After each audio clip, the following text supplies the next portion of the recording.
Hey everybody, your girl Nadine is back from Award Tour Talks, and I'm standing here with Danny Robinson, CEO of the Martin Agency down in Richmond, Virginia. Welcome to the show, Danny. Thank you. Thank you so much for coming. We're live here at Blackweek, the inaugural year. What's your takeaway for the first year? What are you thinking? I'm pleasantly surprised at the turnout. I'm not sure what I expected, but I know what it takes to put on an event like this the first year, and it's usually not as well attended. I hear this was a sellout. If it wasn't, it looks like it was. It's definitely a sellout, and it's exciting. Yeah. What do you think brands and corporations should do to really tap into the Blackweek Economic Forum? Well, they should have been sponsors.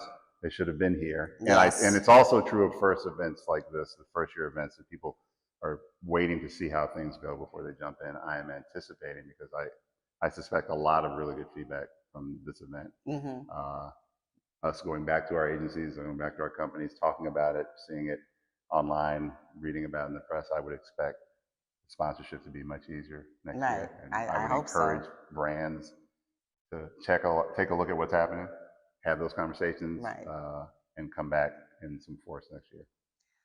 Awesome. Do you feel with the repeal of affirmative action that has caused corporations to just abandon DE&I initiatives?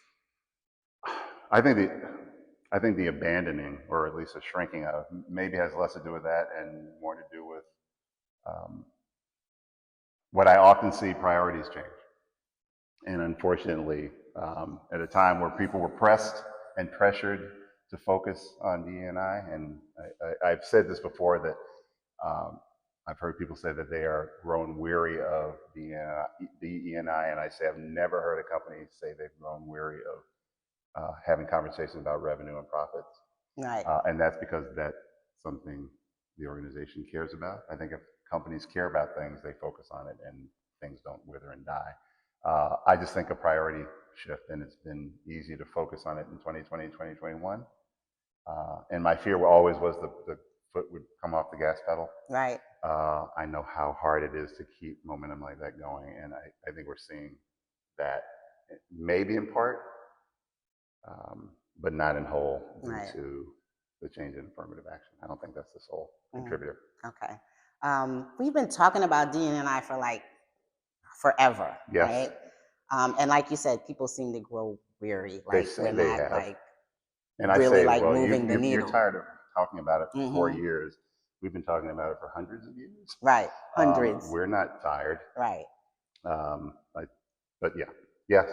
So yeah, some folks are like feeling weary. And why should we keep the good fight on? Why should we keep on talking about it? Well, because we know what it was like before those conversations. I don't think anybody wants to go back to that. And I would argue, if the pressure is not continually applied, you just slide back. And it's easy to not fight. Right. Fighting's hard. It's best to fight. But change happens with fights. Exactly. Even if it's slow change, change is happening. Like I always say, no matter what, if you get one person through the door, you're making change. I'm a fan of change. Exactly, exactly. Yeah. So I want to thank you for stopping by Award Tour Talks. And guys, follow Danny Robinson on LinkedIn, CEO of the Martin Agency. Get familiar. Thanks for coming and tuning in. Thank you, Danny.